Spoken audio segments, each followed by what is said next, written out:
사무엘하 15장 24절에서 37절입니다. 그런데 그곳에는 하나님의 언약궤를 메고 온 모든 레위 사람들과 함께 사독도 와 있었다. 그들은 거기에다가 하나님의 궤를 내려놓았다. 아비아달도 따라 올라와서 다윗의 부하가 도성에서 나와서 왕의 앞을 모두 지나갈 때까지 거기에 있었다. 그런데 왕이 사독에게 말하였다. 하나님의 궤를 다시 도성 안으로 옮기시오. 내가 주님께 은혜를 입으면 주님께서 나를 다시 돌려보내 주셔서 이 궤와 이 궤가 있는 곳을 다시 보게 하실 것이요.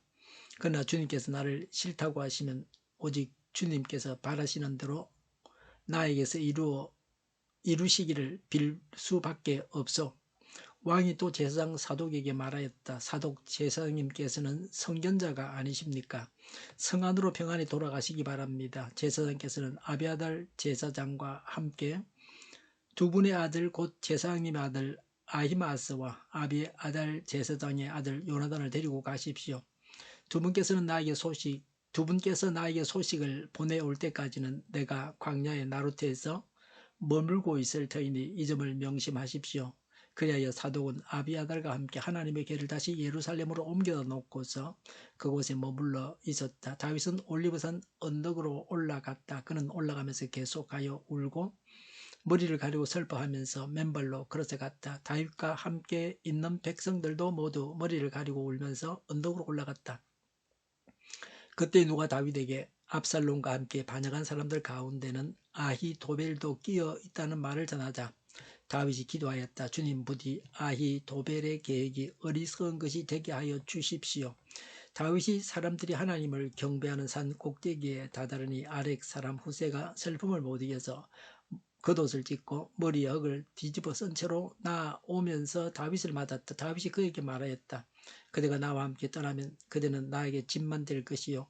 그러니 그대는 이제 성으로 돌아가서 압살롬을 만나거든 그를 임금님으로 받들고 이제부터는 새 임금의 종이 되겠다고 말하시오. 이제까지는 임금의 아버지를 섬기는 종이었으나 이제부터는 그의 아들 새 임금의 종이 되겠다고 말하시오.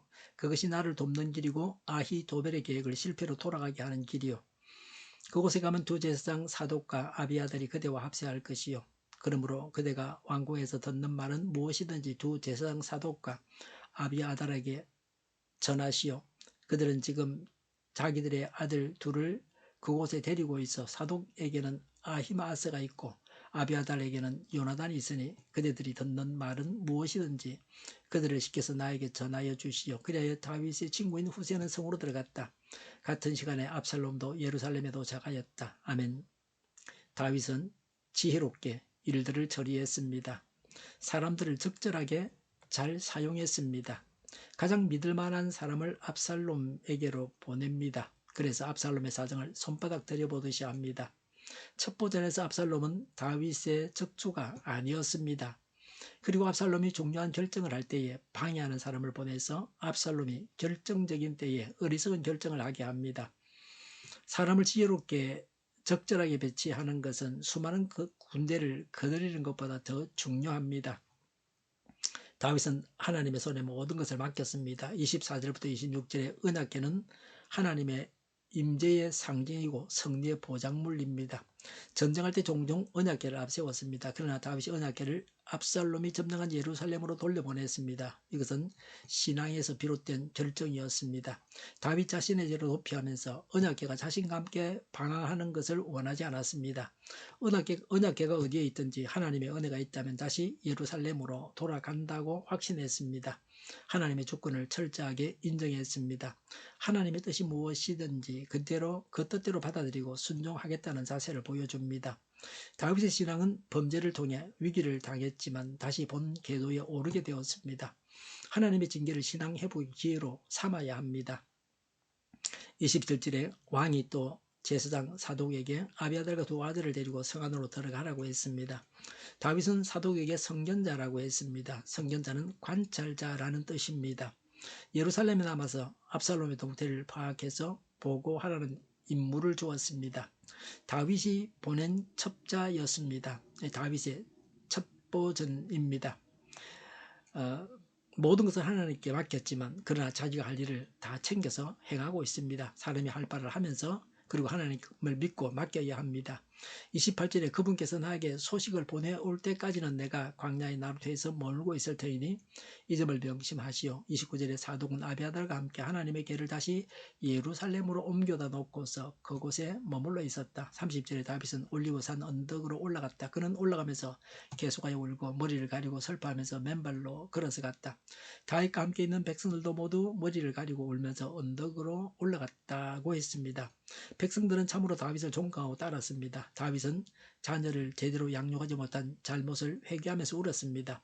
31절에 누가 다윗에게 압살롬과 함께 반역한 사람들 가운데는 아히도벨도 끼어 있다는 말을 전하자 다윗이 기도하였다. 주님 부디 아히도벨의 계획이 어리석은 것이 되게 하여 주십시오라고 했습니다. 가장 무서운 자가 아히도벨입니다. 아히도벨이 책사입니다. 이것이 다윗의 기도였습니다. 하나님의 징계를 당하면서도 다윗은 하나님께 연신 기도했습니다.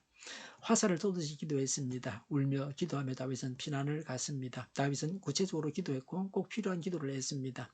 이 기도의 응답으로 다윗은 회복되어집니다. 32절에 후세가 슬픔을 못 이겨서 겉옷을 찢고 머리에 흙을 뒤집어 쓴 채로 나아오면서 다윗을 맞았다고 했습니다. 다윗의 기도는 즉각적으로 응답이 되었습니다. 후세는 아히도벨의 전략이 받아들여지지 않게 하는 책사입니다. 아히도벨을 무력화하는 자입니다. 하나님은 우리의 기도에 즉각적으로 응답하십니다. 후세를 만난 곳이 32절에 사람들이 하나님을 경배하는 산꼭대기입니다. 올리브산, 감람산의 꼭대기입니다. 기도하는 곳입니다. 33절에 다윗이 후세에게 말하였다. 그대가 나와 함께 떠나면 그대는 나에게 짐만 될 것이요 라고 했습니다. 아주 늙어서 같이 피난가기 어려웠습니다. 우세는 다윗에게는 아주 가깝고 신뢰할 만한 사이라서 마음에 있는 말을 다 할 수 있는 사람이었습니다. 34절에 그들은 이제 성으로 돌아가서 압살롬을 만나거든 그를 임금님으로 받들고 이제부터는 새 임금의 종이 되겠다고 말하시오. 이제부터는 임금의 아버지를 섬기는 종이었으니 이제부터는 그의 아들 새 임금의 종이 되겠다고 말하시오. 그것이 나를 돕는 길이고 아히도벨의 계획을 실패로 돌아가게 하는 길이요. 그곳에 가면 제사장 사독과 아비아달이 그대와 합세할 것이요. 그러므로 그대가 왕궁에서 들은 말은 무엇이든지 두 제사장 사독과 아비아달에게 전하시오.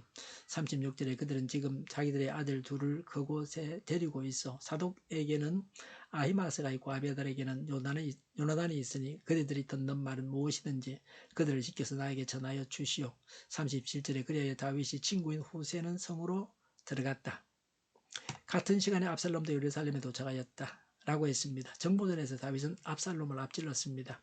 다윗의 부하로서 압살롬 근처에서 첩보를 제공해 줄 무리들이 있었습니다. 그러나 압살롬에게는 다윗 가까이에서 정보를 가져다 줄 자가 없었습니다. 다윗은 오랫동안 경륜을 가지고 믿을 만한 사람들을 확보했고 이들을 압살롬에게 보내서 압살롬의 사정을 낱낱이 파악했습니다. 사람을 사귈 때 오래 사귀어야 됩니다. 그래서 그 사람을 온전히 신뢰할 수 있어야 합니다. 신뢰할 수 있는 사람이 있다고 하는 것이 이 세상살이에서 재산입니다. 다른 사람과 좋은 관계를 맺어야 합니다. 알고 보면 부자지간의 싸움에도 다윗은 최선을 다했습니다. 많은 무리들이 압살롬을 따랐지만 제사장들과 후세 같은 자들이 계속 다윗을 지지했습니다. 다윗을 돕는 사람들을 통해서 다윗은 회복하게 됩니다. 우리가 알고 사귀는 사람들이 중요한 재산입니다. 적을 알고 나를 알면 언제나 싸워서 이길 수 있습니다. 그냥 이기는 것이 아닙니다. 적을 알아야 합니다. 하나님께서 승리하게 하시는데 이런 과정들을 통해서 이루어 주셨습니다. 환난을 당할 때에 하나님께 더욱 가까이 나아가고 회개하고 신앙의 연단을 받고 성숙한 신앙인이 되어야 합니다. 싸움에서는 적을 아는 것, 또 적을 교란시키는 것이 승리의 비결입니다. 기도하겠습니다. 기도하여 어려움을 이기게 하옵소서. 적을 알고 적을 이기게 하옵소서. 하나님의 일꾼을 믿을 만한 신실한 자들을 주옵소서. 정의가 강물처럼 흘러가게 하여 주시옵소서. 교회가 분열되지 않고 하나가 되게 하여 주시옵소서. 교회가 한 목소리를 내게 하옵소서. 전쟁이 그치고 평화가 오게 하여 주시옵소서. 성경을 대적하는 자가 없어지게 하여 주시옵소서. 주사파와 공산당과 이적단체들과 적과 통일로 나아가게 하는 자들이 없게 하옵소서. 이 땅에 다시는 전쟁이 일어나지 않게 하옵소서. 적과 통일되지 않게 하옵소서. 자유민주 국가로 전쟁이 하는 평화롭게 통일을 이루게 하옵소서. 하나님을 대적하는 법과 있어서는 안 될 법을 만들지 않게 하옵소서. 이스라엘 법을 폐기하지 않게 하옵소서. 정의로운 판결이 내리지게 하옵소서.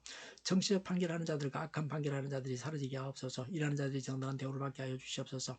놀고 먹는 자가 없게 하여 주시옵소서. 일을 만드는 자가 되고 일을 하는 자가 되게 하여 주시옵소서. 파업과 시비가 그치게 하옵소서. 나라를 망하게 하는 모든 주제들이 사라지게 하옵소서. 눈먼 지도자, 악한 지도자, 자기 배만 부리는 지도자가 사라지게 하옵소서. 앞을 보고서 나가서 분별해 살고 앞길을 제시하고 섬기는 지도자만 있게 하여 주시옵소서. 하나님께서 주신 근세로 섬기는 자가 강해지게 하옵소서. 지도자들과 이 백성들에게 선한 것을 분별하는 지혜를 주옵소서. 나아갈 길을 알게 하시고 취할 것과 버릴 것을 알고 행하여 흥하게 하옵소서. 적절한테 고칠 것을 고치게 하옵소서. 업무 많이가 없게 하시고 업무에 충실하게 하옵소서. 쓰레기 더미를 지지지 말고 성경에서 보물을 찾게 하옵소서. 기도하는 기쁨, 응답받는 기쁨, 성도들이 모여서 교제하는 기쁨, 말씀해 주는 기쁨, 예배드리는 기쁨을 누리게 하여 주시옵소서. 우리 동일교회가 만군은집하게 하여 주시옵소서. 저희의 간절한 간구에 응답하여 주시옵소서. 예수 이름으로 명하노니 모든 명만은 물러가고 몸의 모든 부분을 온전하게 될지어다. 신유의 기적을 베푸셔서 지금도 저희의 질병을 고쳐 주시옵소서. 병중에 있는 모든 자들을 고치시고 온전케 하여 주시옵소서. 갇힌 자를 풀어서 자유하게 하여 주시옵소서. 저희와 교회와 나라의 민족을 불쌍히 여겨 주시옵소서. 모든 악한 것들을 제거하여 주시옵소서. 부정선거 시비가 없는 제도가 만들어지게 하옵소서. 하나님께서 기뻐하시는 교회와 나라가 되게 하시며 경제가 나아지고 경상수지와 무역수지가 흑자를 유지하게 하시며 출산율을 하고 출산의 기쁨을 누리게 하옵소서. 가공 음식들이 건강하게 하나 먹을 거래 되게 하옵소서. 늘 맑은 공기를 마실 수 있게 하여 주시옵소서. 우리의 문제들이 해결되게 하여 주시옵소서. 청년들의 합계 열리고 합계의 영광을 누리게 하옵소서. 우리나라가 마약 청정국이 되게 하시며 국가부채, 안전부채, 가계부채, 기업부채, 각종 부채를 다 갚게 하옵소서. 허정은 사정공급이 원활하게 하여 주시옵소서. 원유관계획이 안정되게 하여 주시옵소서. 오늘도 하나님 안에서 차고 넘치는 삶, 복된 삶을 살게 하여 주시옵소서. 감사와 찬양을 주님께 돌려드리며 예수님의 이름으로 기도하옵나이다. 아멘.